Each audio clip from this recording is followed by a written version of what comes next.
नमस्कार प्यारे साथियों, आदाब, सत श्री अकाल।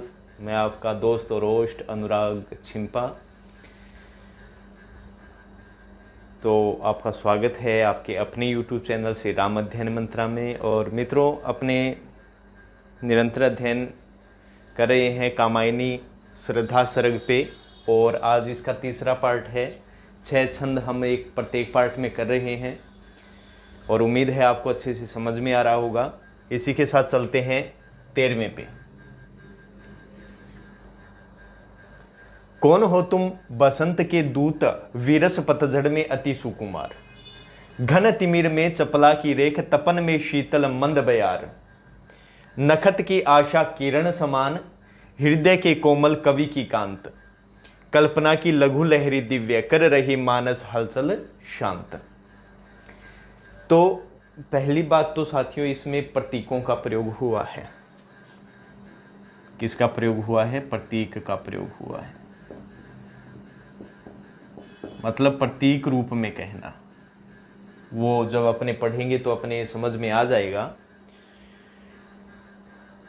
तो मनु, आपको पता था कि अकेले बैठे थे, वहां कोई नहीं था और अपनी ही उलझनों में वे उलझे हुए थे। और जैसा वो सुलझाने का प्रयास करते तो वो और अधिक उदास हो जाते, निराशा उन्हें चारों ओर से घेर लेती।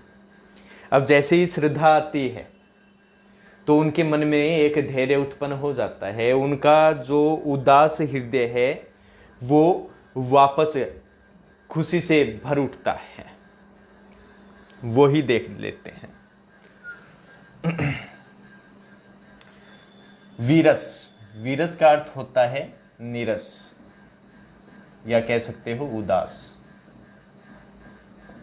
नीरस होता है वीरस का अर्थ, और उदास ये पतझड़ का प्रतीक है। पतझड़ आपको पता ही है, सारे पत्ते झड़ जाते हैं, हरियाली दूर, हरियाली चली जाती है, तो उस समय क्या होता है? उदासी छा जाती है।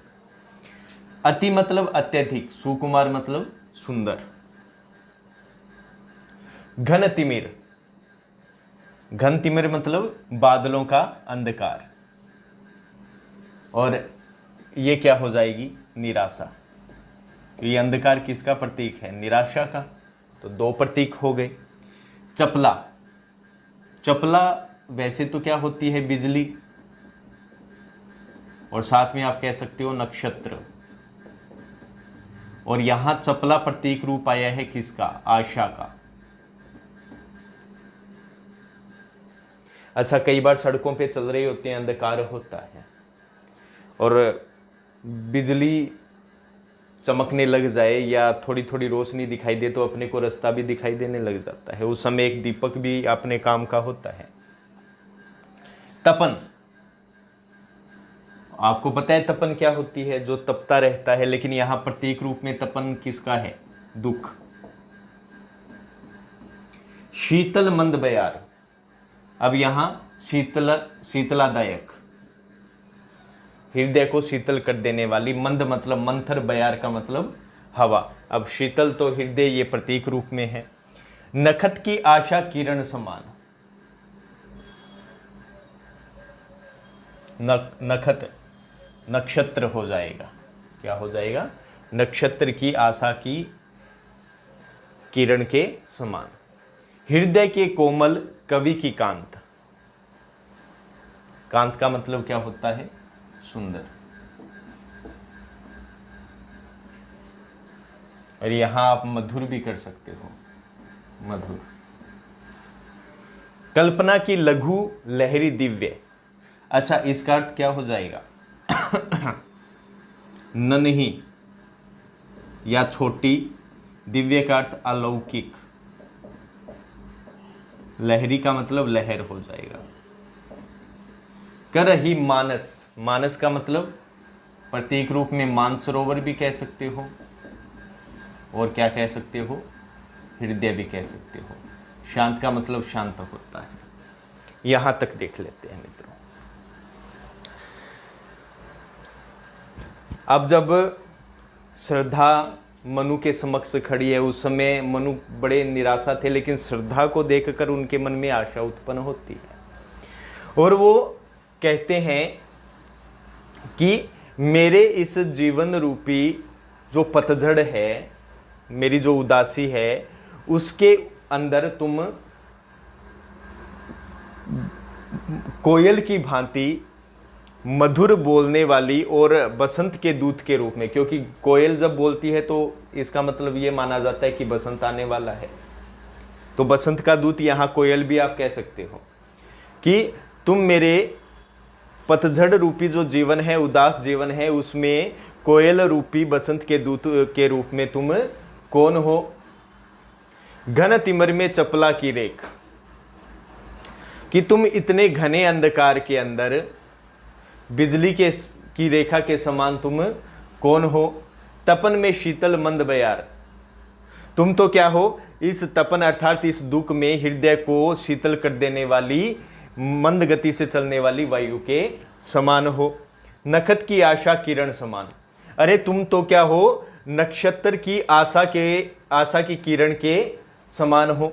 देखो, जिस प्रकार राह चलता व्यक्ति, रात्रि को जब व्यक्ति राह में चलता रहता है तो वो भटक जाता है, लेकिन जब नक्षत्र दिखाई देते हैं अर्थात तारे दिखाई देते हैं, उसकी ही दिशा के कारण वो भटकता नहीं और अपने रास्ते पे चलता रहता है। ध्रुव तारा होता है, पहले व्यक्ति ऐसे ही करते थे, उसी की दिशा के अनुरूप चलते थे, तो इसलिए यहाँ नक्षत्र की आशा के समान हो। अरे तुम तो कवि के हृदय की कोमल और सुंदर कल्पना की नन्ही अलौकिक लहर के समान हो, क्योंकि कवि की कल्पना की जो छोटी सी लहर होती है उससे भी हृदय क्या हो जाता है, शांत हो जाता है। हृदय की जितनी भी हलचल होती है वो क्या हो जाती है, शांत हो जाती है। ये हो गया मित्रों 13वां। अब बात करते हैं 14वें की। लगा कहने आगंतुक, व्यक्ति मिटाता उत्कंठा से विशेष, दे रहा हो कोकिल सानंद सुमन को जो मधुमेह संदेश।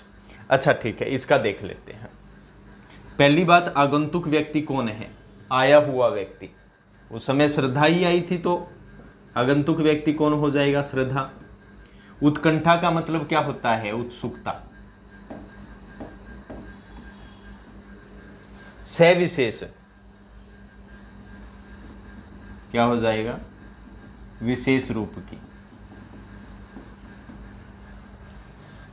सानंद आनंद पूर्वक, आनंद पूर्वक। सुमन, इसका अर्थ एक तो हो जाता है पुष्प और एक अर्थ हो जाता है सुंदर मन।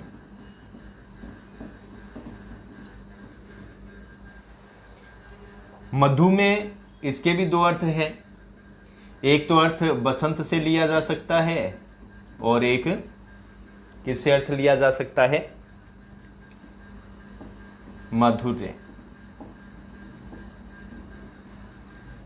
तो कहने का मतलब इन दो शब्दों में कौन सा अलंकार है, श्लेष अलंकार है।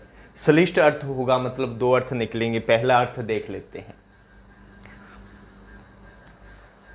अब जब कवि आगे कह रहा है कि मनु के पास आया हुआ व्यक्ति अर्थात जो श्रद्धा है, वो मनु की जो उत्सुकता है, जो विशेष रूप की मनु की जो उत्सुकता है, उसको मिटाता हुआ वो अपनी कोयल जैसी मधुर वाणी से मनु की विशेष रूप की जो उत्सुकता है उसको मिटाता हुआ ऐसे बोलता है जैसे एक कोयल आनंद पूर्वक पुष्पों को क्या देती है, बसंत के आगमन का संदेश देती है। और दूसरा अर्थ क्या हो जाएगा, दूसरा अर्थ ये हो जाएगा कि सुंदर मन वाले मनु को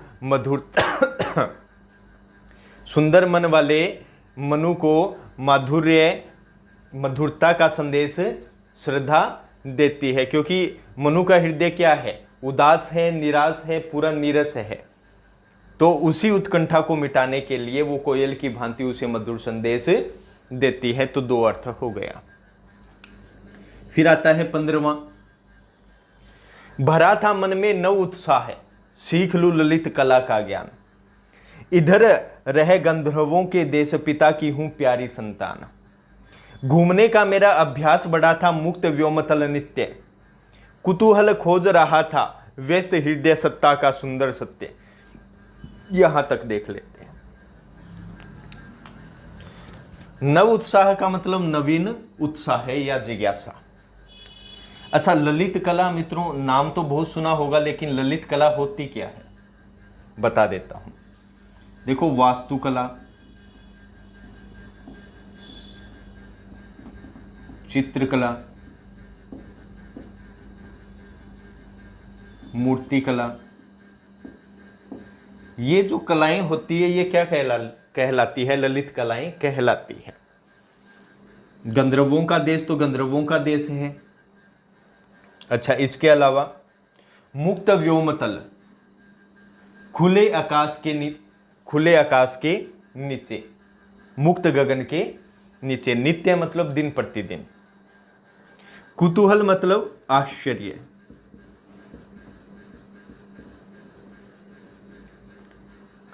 व्यस्त हृदय सत्ता, ये आया है प्रकृति के लिए। ये हृदय तो क्या हो जाएगा? श्रद्धा का है। और व्यस्त सत्ता यहां किसके लिए है? प्रकृति के लिए आया है, और उसका सुंदर सत्य। यहां तक देख लेते हैं। अब श्रद्धा मनु से कहती है कि देखो मनु, मैं अपना तुम्हें परिचय देती हूं, या कह सकते हैं कवि यहां कह रहे हैं कि श्रद्धा अपना परिचय देते हुए मनु से कहती है कि मनु, मैं अपने पिता की अत्यंत ही लाडली संतान हूं, उनकी बेहद प्यारी संतान हूं, और मेरे अंदर ललित कलाओं को सीख लेने का एक नवीन उत्साह था। मैं बड़ी उत्सुक रहती थी कि मैं कोई ना कोई ललित कलाएं सीख लूं। मुझे नई नई कलाओं को सीखने का शौक था। और इधर जो गंधर्वों का देश है, वहां रहकर मैं इन चीजों को सीख सकती थी। इसलिए मैं गंधर्वों के देश में रहकर ललित कलाओं का ज्ञान प्राप्त कर लेना चाहती थी।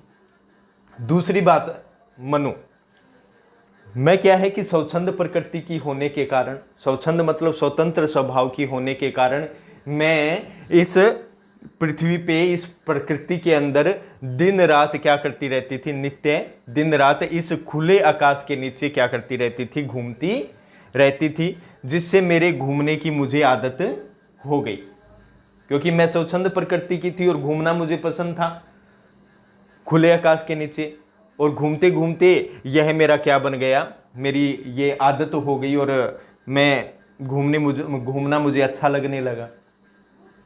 और घूमने के अंदर भी मुझे प्रकृति की सुषमा और उसकी सुंदरता देखना बड़ा अच्छा लगता था।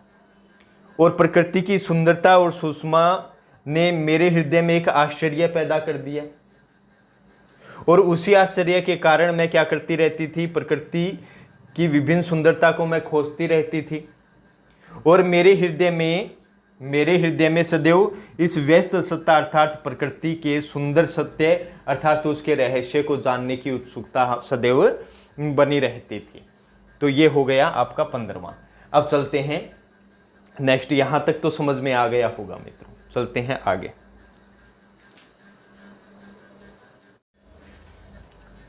अब आगे है साथियों 16वां छंद।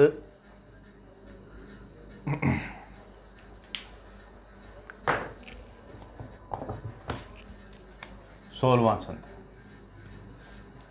दृष्टि जब जाती हिमगिरी और, प्रश्न करता मन अधिक अधीर।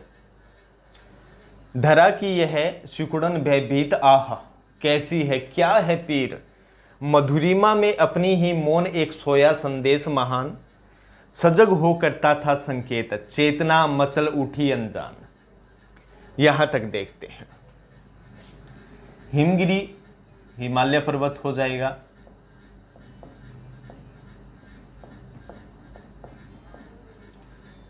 प्रश्न करता मन अधिक अधीर। अधीर का मतलब उत्सुक होकर, उत्सुक होकर। धरा की, धरा मतलब पृथ्वी की या धरती की। सिकुड़न भयभीत आहा, यहां पहले ये देख लीजिए, पीर का मतलब पीड़ा होता है। सिकुड़न का मतलब संकुचित। भयभीत मतलब भय के साथ। मधुरिमा माधुर्यपूर्ण। अपनी ही मौन एक सोया संदेश महान। देखो सोया संदेश, छिपा हुआ रहस्य, क्या हो जाएगा इसका? छिपा हुआ रहस्य। सजग, सजग का मतलब क्या होता है?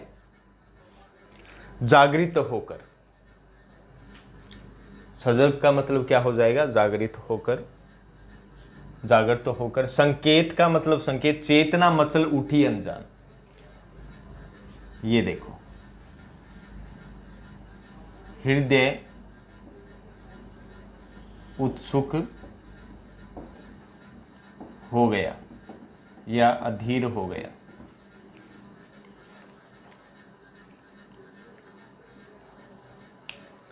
अब देख लेते हैं पूरा।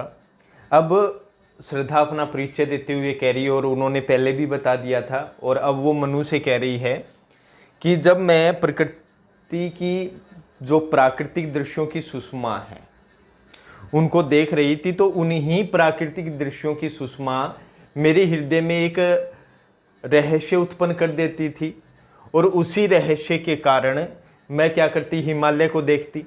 और जब मेरी दृष्टि हिमालय की ओर जाती, जब मेरी आंखें हिमालय की ओर जाती, तो मेरे मन में अधिक उत्सुक होकर केवल एक ही प्रश्न आता था कि आखिर इस पृथ्वी की पीड़ा क्या है, और उस पीड़ा के कारण इस धरती के ऊपर सिकुड़न से भरी हुई चिंता दिखाई दे रही है, भय दिखाई दे रहा है।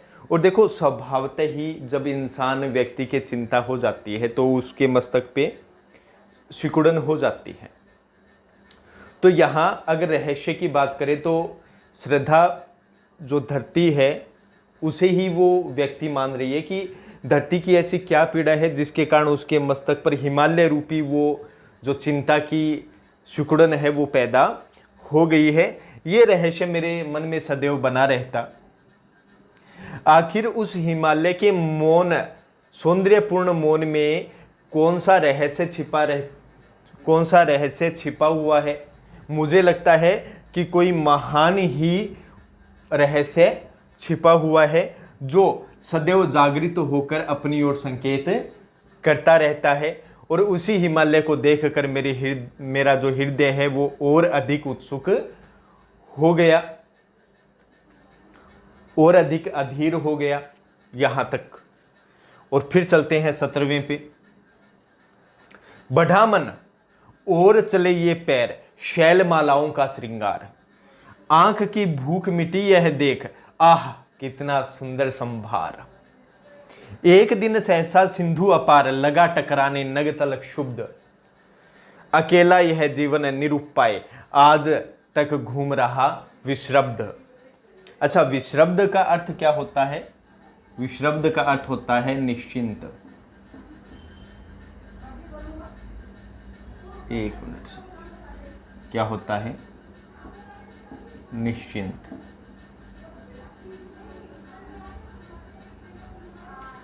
विश्रब्ध का हो जाएगा निश्चिंत। बढ़ा मन चले ये पैर, शैल मालाओं,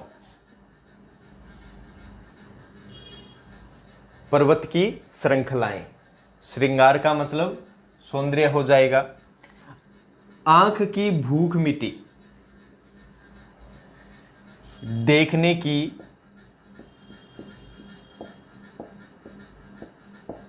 तीव्र इच्छा कम हुई, ये हो जाएगा इसका। देखने की तीव्र इच्छा कम हुई। संभार का अर्थ क्या होता है? भंडार, सौंदर्य का भंडार, प्राकृतिक जो भंडार है।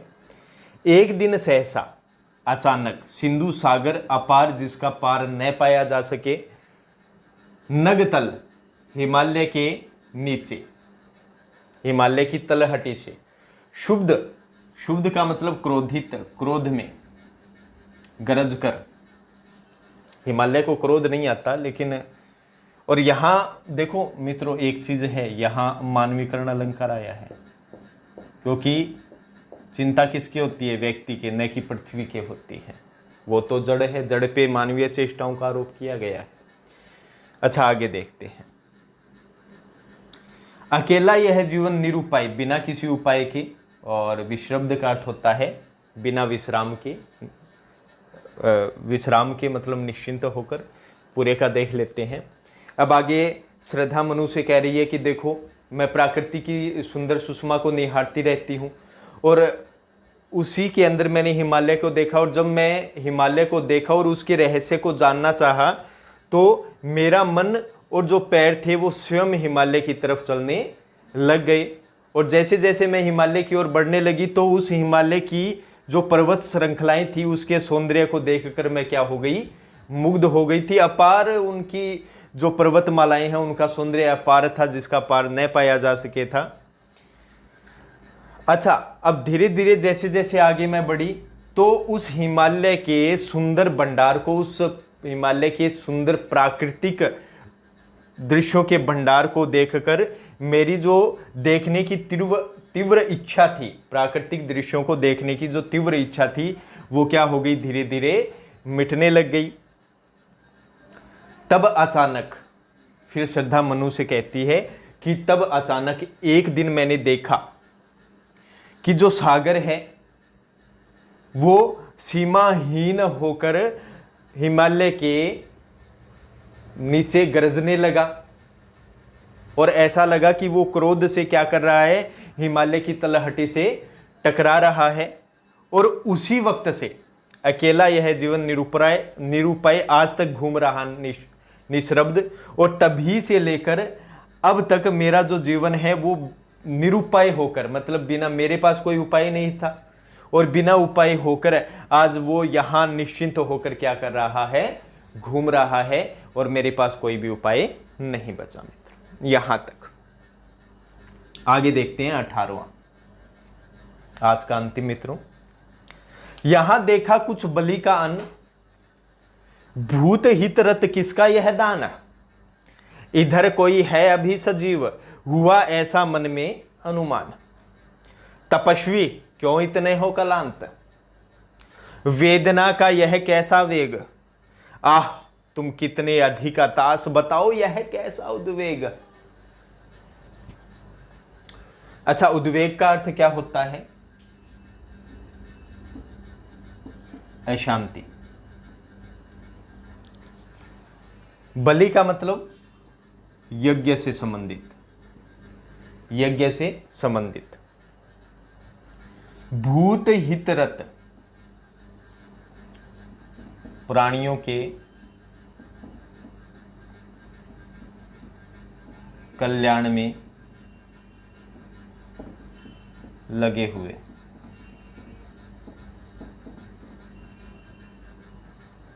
इधर कोई है अभी सजीव, सजीव का मतलब क्या हो जाएगा, जीवित।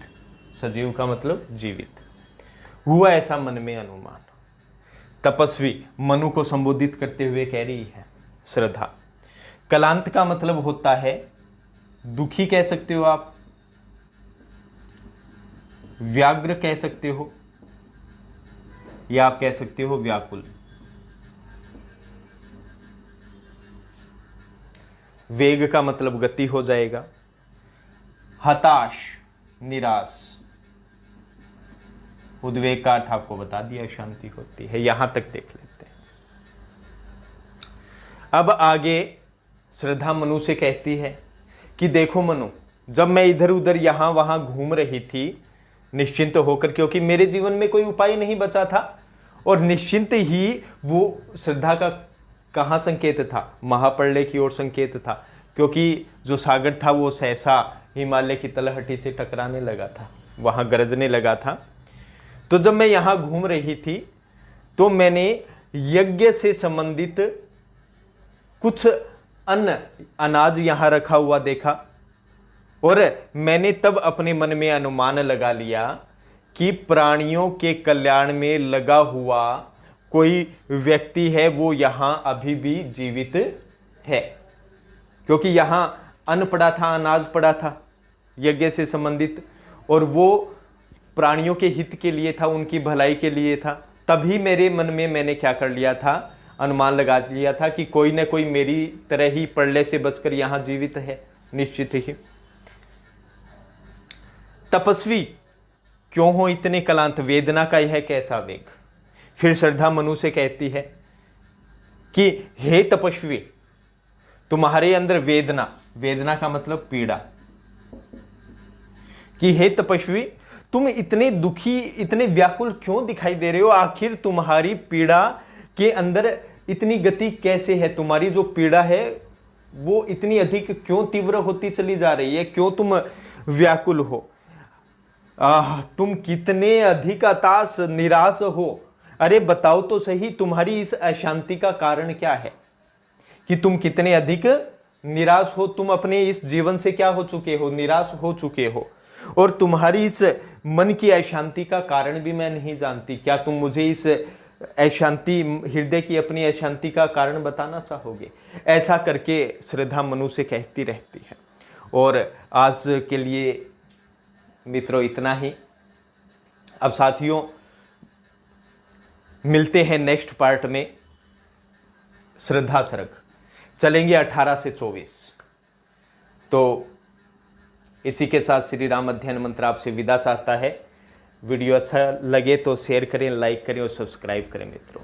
तब तक के लिए जय हिंद, जय भारत साथियों।